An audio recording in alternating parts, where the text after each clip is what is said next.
کہ من تواضع للہ فرفعہ اللہ، جو آدمی تواضع اختیار کرتا ہے، جو آدمی اپنے آپ کو ہلکا سمجھنے لگتا ہے، اللہ تعالیٰ خود ہی اس کو اوپر اٹھاتے چلے جاتے ہیں، اللہ تعالیٰ اس کو بڑے مقام اور مرتبے سے نوازتے ہیں۔ ومن تکبر وضعہ اللہ، اور جو آدمی اپنے آپ میں تکبر کرنے لگتا ہے، جو آدمی اپنے آپ میں بڑائی کا شکار ہو جاتا ہے، اللہ تعالیٰ اس کو زمین پر گراتے ہیں، اللہ تعالیٰ اس کو گراتے چلے جاتے ہیں، یہاں تک کہ اس کو ساری دنیا کی نظر میں ذلیل و خوار کر دیتے ہیں۔ وہ کسی کے کام کا نہیں رہتا، وہ کسی کے فائدے کا نہیں رہتا، اور یہ سارا معاملہ ہوتا ہے اس کے تکبر کرنے کی وجہ سے۔ اس لیے ہمیں تکبر سے حد سے زیادہ بچنا چاہیے، اس عیب کو کھرچ کر، اس عیب کو چھان کر اپنے اندر سے ختم کرنا چاہیے۔ اگر ذرا سے بھی ہم تکبر کے شکار ہیں تو ہم کو دن میں 70 بار اللہ کے سامنے توبہ کرنی چاہیے، اللہ سے معافی مانگنی چاہیے، اور اللہ سے دعا کرنی چاہیے کہ یا اللہ مجھ کو تکبر سے محفوظ فرما،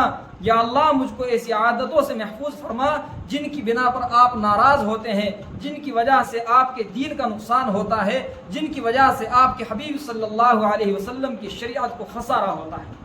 یا اللہ ایسی عادتوں سے، یا اللہ ایسے طریقوں سے، یا اللہ ایسے طرز سے، یا اللہ ایسے عیب سے میری حفاظت فرما، یا اللہ میری اصلاح فرما۔ اور اس کے بعد انسان اپنی زندگی میں کوشش کرے، اپنا معمول بنائے کہ جہاں کہیں بھی اس کے سامنے بڑوں کی بات آئے فوراً اپنے آپ کو جھکا دے، اپنے اندر عاجزی کو پیدا کرے، انکساری کو پیدا کرے، اپنے آپ کو کم تر خیال کرے، اپنے آپ کو ہلکا خیال کرے، اور دوسرے کے مقام و مرتبے کو سمجھے، دوسرے کو اپنے سے اچھا جانے، دوسرے کو اپنے سے اچھا اور بہتر خیال کرے، اور باقاعدہ اس بات کو بعض دفعہ کہے بھی تاکہ دل یہ بات ماننے پر راضی ہو جائے اور انسان کی یہ عادت بن جائے، انسان برائیوں سے بچنے لگے، تکبر اس کے اندر سے نکل جائے اور ختم ہو جائے۔ ورنہ تکبر ام العیوب ہے، تکبر تمام عیبوں کی ماں ہے۔ جس آدمی میں تکبر ہوتا ہے وہ نا انصاف بھی ہوتا ہے، جس آدمی میں تکبر ہوتا ہے وہ حرام خور بھی ہو جاتا ہے، وہ حرام کھانے والا بھی ہو جاتا ہے، وہ باطل پرست بھی ہو جاتا ہے۔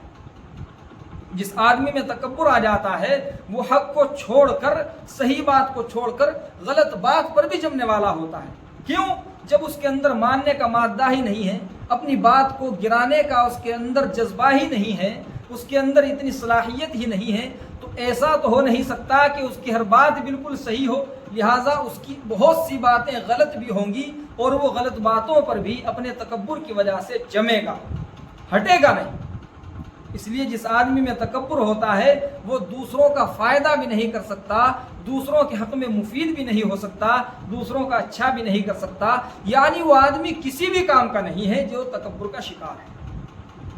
اس لیے ہمیں تکبر جیسے عیب سے خاص طور سے بچنا چاہیے، اپنی اصلاح کرنی چاہیے۔ اکابر کا یہ طرز تھا، خانقاہوں میں یہ طریقہ تھا کہ جب ہمارے بڑے اپنے بڑوں کے پاس پہنچتے تھے اپنی اصلاح کے لیے، اپنی تربیت کے لیے، اپنے آپ کو سدھارنے اور سنوارنے کے لیے، تو وہ بڑے اکابر، وہ بزرگان دین، وہ اللہ والے سب سے پہلے انسان کے اندر سے تکبر کو ختم کرتے تھے۔ کیونکہ جب آدمی کے اندر سے تکبر نکل جائے گا، بڑائی نکل جائے گی، تو انسان اپنے آپ کو ہر کام کے لیے، ہر عمل کے لیے، دین کی ہر خدمت کے لیے تیار کرے گا اور اس پر آمادہ کرے گا، اس کام کو شوق اور ذوق سے کرے گا، اپنے عار محسوس نہیں کرے گا، اپنی ذلت محسوس نہیں کرے گا، اپنی خواری محسوس نہیں کرے گا، بلکہ وہ حق کو پہچان کر اس کام میں لگ جائے گا، اس کو آگے بڑھائے گا، اس کو ترقی تک پہنچائے گا۔ یہ کب ہوگا؟ یہ جب ہوگا جب انسان کے اندر سے تکبر مٹ چکا ہوگا، تکبر ختم ہو چکا ہوگا۔ لہٰذا خانقاہوں میں سب سے زیادہ محنت تکبر کے ختم کرنے پر کی جاتی تھی، اور نتیجہ یہ ہوتا تھا کہ اس وقت میں خانقاہوں سے حضرت نانوتوی رحمۃ اللہ علیہ جیسے ہیرے نکلا کرتے تھے، حضرت گنگوہی علیہ الرحمہ جیسے گوہر نایاب نکلا کرتے تھے، حضرت تھانوی علیہ الرحمہ جیسے نکات نکلا کرتے تھے، ان جیسے ہیرے اور جواہرات نکلتے تھے، حضرت اقدس شیخ الہند علیہ الرحمہ جیسے موتی نکلا کرتے تھے۔ یہ وجہ تھی اس بات کی کہ خانقاہوں میں الحمدللہ نظام تھا تکبر کو ختم کرنے کا، اور تکبر ختم کر دیا جاتا تھا۔ نتیجے میں حضرت اقدس قاری طیب صاحب رحمۃ اللہ علیہ جیسی شخصیات ان خانقاہوں سے برآمد ہوئی ہیں، جنہوں نے دارالعلوم دیوبند کی باغ ڈور ہاتھ میں لی اور ساری دنیا میں اسلام کا پیغام پہنچایا۔ پوری دنیا کو بتایا اور سمجھایا، اور اس دنیا میں اللہ تعالیٰ کے علم کو بلند کیا، دنیا کے سامنے کردار پیش کیا، علم و ہنر کو انہوں نے اجاگر کیا، دین و شریعت کو لوگوں تک پہنچایا، لوگوں کی سمجھ میں اس بات کو بٹھایا۔ آج بھی الحمدللہ ہمارے اکابر کے سلجھائے ہوئے جو لوگ دنیا میں موجود ہیں وہ تکبر سے بالکل خالی ہیں، ان کے اندر تکبر کا نام و نشان نہیں۔ اور جو جتنا نااہل ہے، جو جتنا کم تر ہے، جو جتنا صلاحیتوں سے خالی ہے، جو جتنا ہلکا ہے، وہ تکبر سے اتنا ہی زیادہ بھرا ہوا ہے۔ آپ اس چیز پر غور کیجئے، آپ اس چیز پر توجہ دیجئے، جو آدمی قابل نہیں ہوگا وہ تکبر کا شکار ہوگا، اور جو آدمی قابل ہوگا وہ نہ تکبر کرے گا، نہ اس کو تکبر کرنے کی ضرورت ہے۔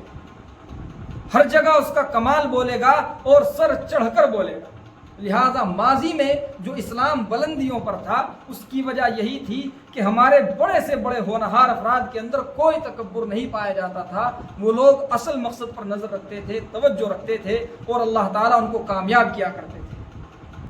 اس لیے ہم کو آج بھی اپنے اندر سے تکبر کو ختم کرنے کی سب سے زیادہ کوشش کرنی چاہیے، اس بات کی فکر کرنی چاہیے۔ متکبر آدمی جس میدان میں بھی جاتا ہے صرف نقصان ہی پہنچاتا ہے، اس کی وجہ سے کسی کو کوئی فائدہ نہیں ہوتا۔ اللہ سے دعا کیجئے کہ اللہ تعالی ہم کو عمل کرنے کی توفیق عطا فرمائے۔ وما علینا الا البلاغ۔